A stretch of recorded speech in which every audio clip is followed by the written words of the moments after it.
What's up, everyone? Welcome back to the channel. Boozer here. Thanks for stopping by. Happy Monday, by the way. Hopefully, you guys are having a good start to the week. We do have a little bit of Plarium news here today, so I'm going to drop that on you guys and we'll go over it. It's going to be over the CVC event.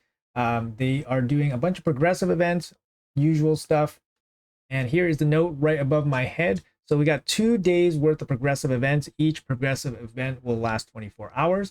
So we got some pretty good, like, kind of baity champions here. You definitely want some of these champions, but I highly recommend holding back, not spending your shards for these progressive events without any other benefits for them, because mainly these progressive events are such low odds of getting whatever you want.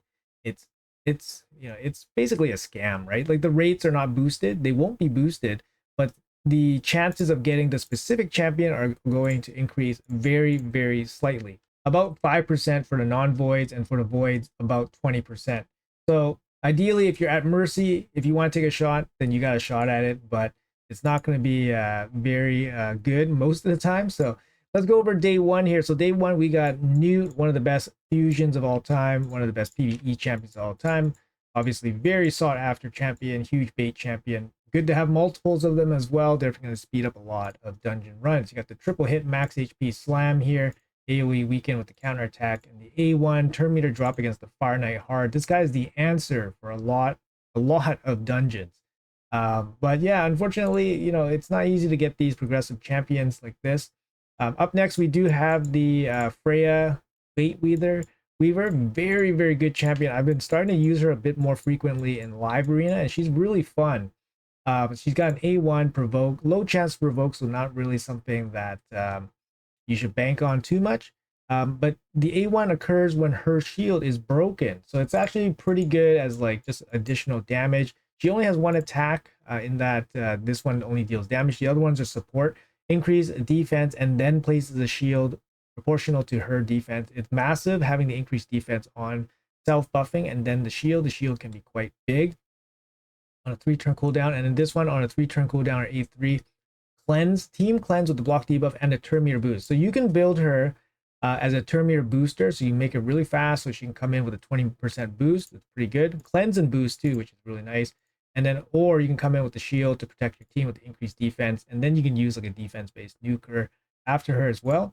Her A1 actually hits pretty hard, so she can actually be built as a damage dealer as well. And on top of all of this, she does come with a pretty cool passive here. She boosts her defense passively, and she has an active effect that keeps your highest crit damage champion alive, unless they get hit by multi-hits and all that. But they do keep them alive, and they do get an instant turn, which is really, really good. She has super high base speed, so she's easy to scale up with the speed percentage stats. Very, very strong champion. She was a guaranteed Deck of Fate champion at one time. Up next, we have another really, really strong champion, one that I really want. It's Furo the Barkhorn.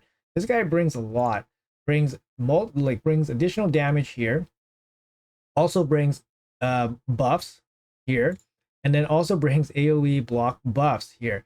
So very, very good, high utility champion, decreased speed on the A1 as well. Yeah, this guy enables a lot of teams to do way more damage. He covers a lot of stuff that a lot of teams need for Hydra, for Chimera.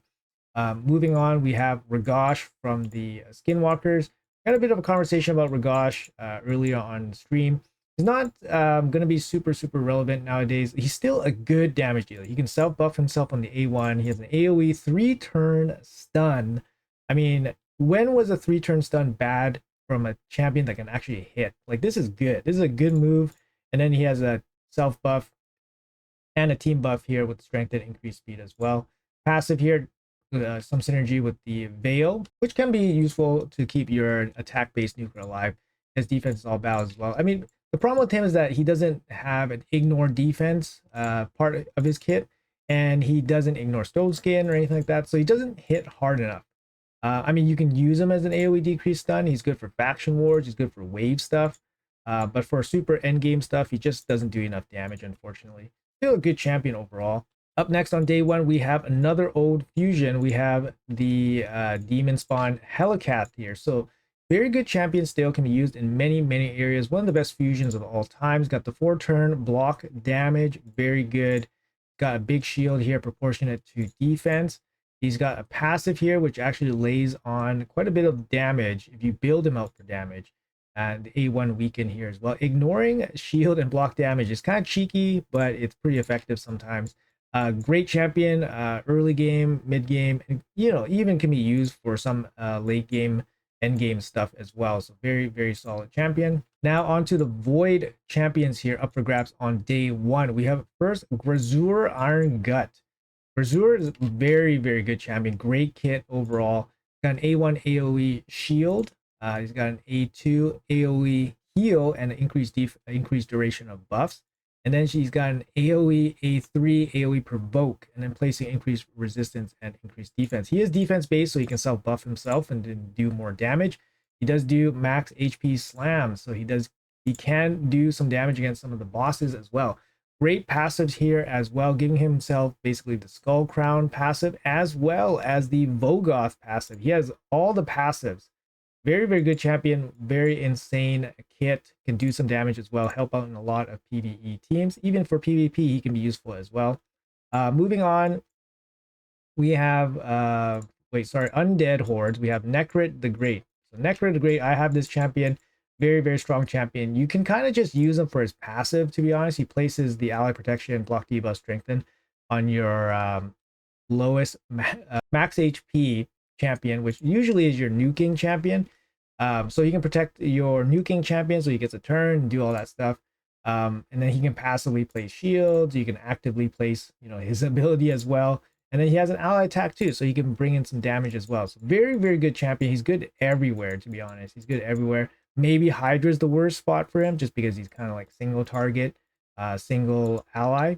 But he's pretty much very, very strong in a lot of areas. Lastly, for day one for the Voids, we have the most recent Deck of Fate guaranteed Void champion, Khan the Branch Breaker. Now, I didn't go for this champion mainly because I don't see myself using this champion. He's kind of like a generic damage dealer. He does bring a bit of buffs, which is pretty good. This is for a team to help your allies, which is going to be pretty good. Obviously, you can consider him, like currently there's no use for him, but you can consider him for like Faction Wars hard mode. In the future, maybe having a damage dealer apply buffs to your team, for faction wars can be pretty good. His A2 here, this move is a little bit confusing based on the wording, but the bigger the shield you put on Khan, the more damage he will be doing. That's basically what this means. His A1 has block revive, which is awesome. And he has a passive here that scales up if he takes 4 turns. This is a bit of a slow build-up passive, but in some areas he can definitely do pretty well, basically PvE stuff. But for me, he's kind of still mid until to be determined, basically.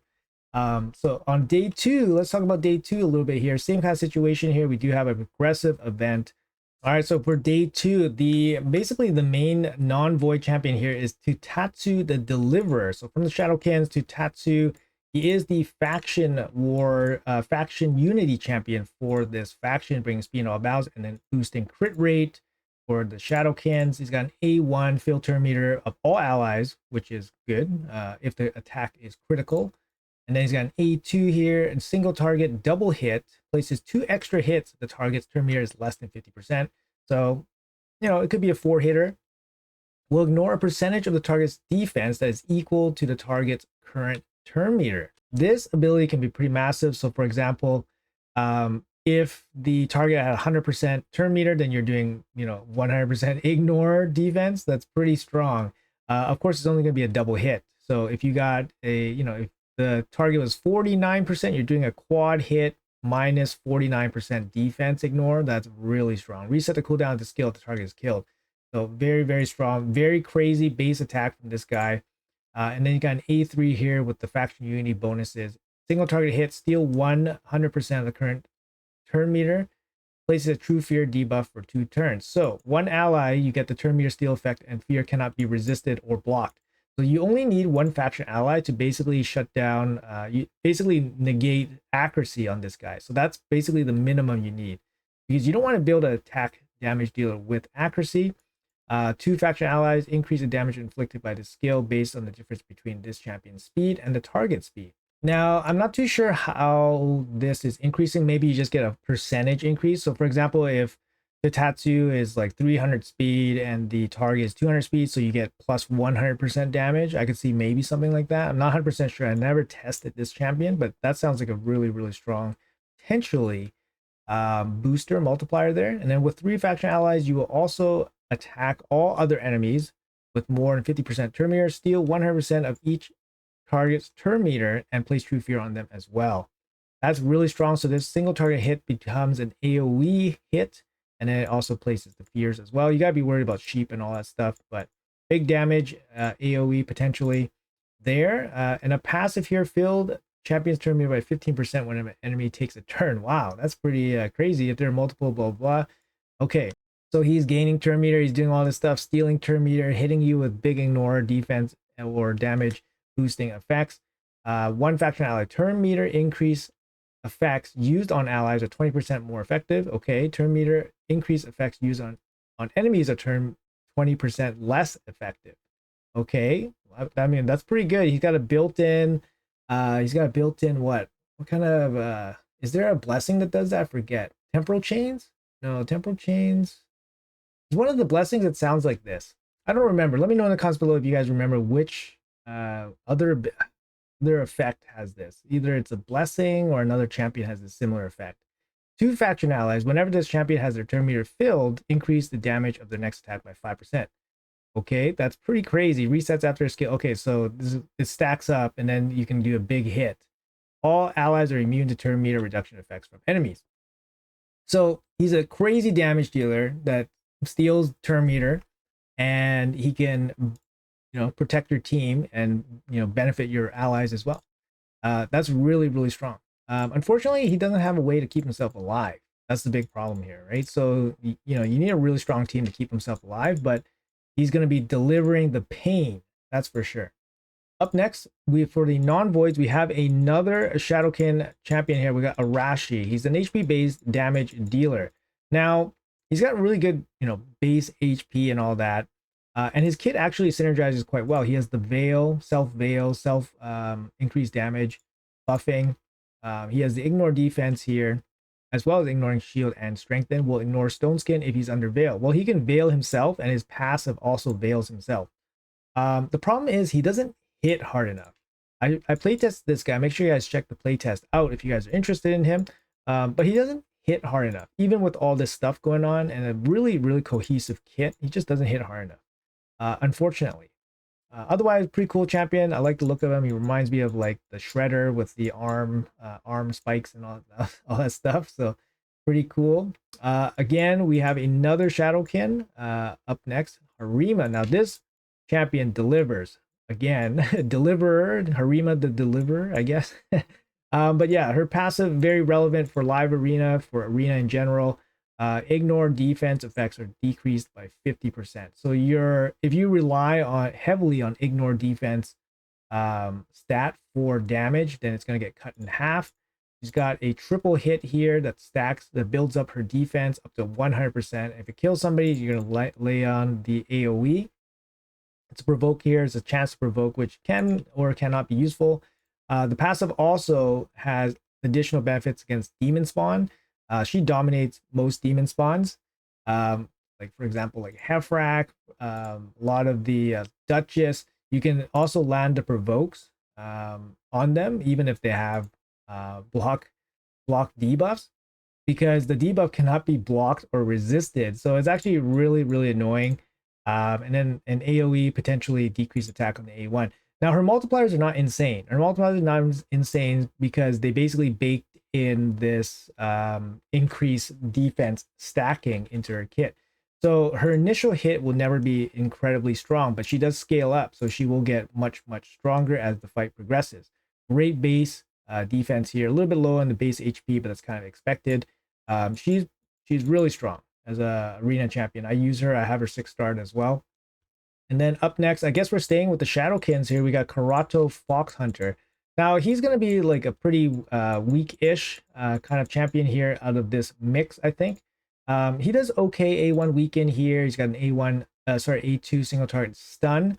And then he's got an AoE big smack here with the block active skills. Now with Yumiko, he's actually quite strong. because he does have this extra turn mechanic on his A2, and his passive here, damage inflicted by this champion cannot be decreased by passive or masteries, but it also cannot be increased by this champion's masteries or passives. So it's actually kind of interesting. It never really worked out heavily in his favor, I think, but he still does okay. He has decent base attack. I think his multiplier is not really strong. I've seen him played with Yumiko sometimes, and he can surprise. He can surprise. But yeah, he's also, I believe he's part of a free champion promo code, perhaps. So maybe, you know, the availability of him makes him a little bit less sought after just because maybe more people have him. But still an okay champion, but compared to the rest, probably not as good. Lastly, for the non-voids, we have Kyoku here. Interesting, good. She's a good champion, especially early. She brings the A1 weekend. She's got the decreased attack here on the A2. Very good for like clan boss and stuff. And then you got the ally protection here. Places block damage on herself. So again, like I said, good for clan boss, good for general wave support. Good passive here that if she receives a crit, heals everybody, and then also places a increased defense. So similar to like Seeker plus Bogoth in one passive. It is on a 4-turn cooldown, so a little bit of a bummer there. But good champion overall, decent base defense. She is defense based. But yeah, good for general support. Moving on to the Void champions, we have Suzin, the Valorious. Now, Suzin is going to be very, very useful in obviously a lot of areas, mainly live arenas. So the big thing for her is that she brings a big arena speed aura. She's actually very annoying to deal with. She got the big turn meter boost here with the increased speed, also with the pushback of the turn meter on the enemies and the decreased speed. Very, very annoying opener with the A3.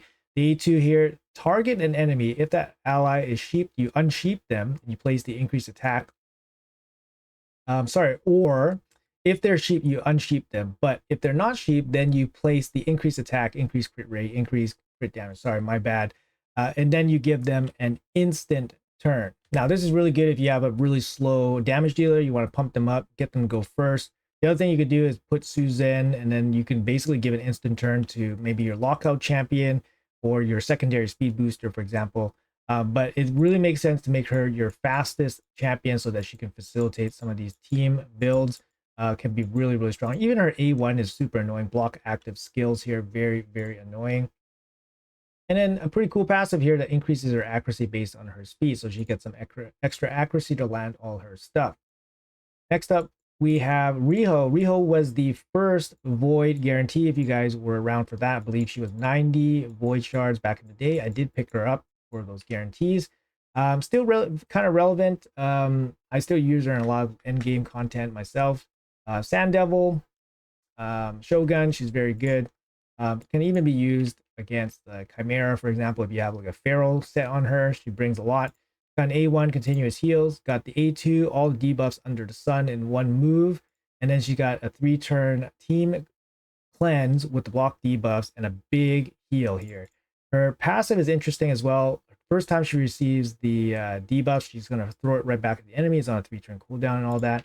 She can be used in PvE, PvP as well. Good champion. I would say great champion, actually. Very useful in a lot of areas. Very useful for most players in general, even clan boss and stuff. She's a hard carry with the A2. Decreased attack is here as well. So very, very strong champion. And then lastly, we have Jin Wan. I'm surprised Yumiko is not in this mix because Yumiko will probably get the most action from the Shadowkins. But, you know, we got Jin Wan here. He was recently updated and he actually is pretty strong. His passive is actually very, very annoying if you ran into him in Centranos. This champion is immune to all this hard CC. And then he also has an active effect at the end of each enemy's turn, remove or allies turn, remove all this hard CC from all allies, and then places block debuffs on allies with debuffs removed. It's actually a really, really strong passive, guys. Don't underestimate this passive from Jin Wan. Very, very strong passive. He also has a double hit buff removal here, as well as some debuffs landing on you and the strengthen for his team. His A2 here on a 3-turn cooldown is an AoE, increase the duration of all debuffs. Also places block active and block buffs. Very annoying. Very, very annoying. Great control. and then having the passive basically make your whole team uncontrollable. You know, he's good. He's good. He's a good control champion. I don't know exactly where you would use him. I mean, this can be used for Hydra and stuff, but his A1, like, it's more like wave based or maybe PvP. And then this one, I mean, you know, you're not going to get too much value from this from Hydra.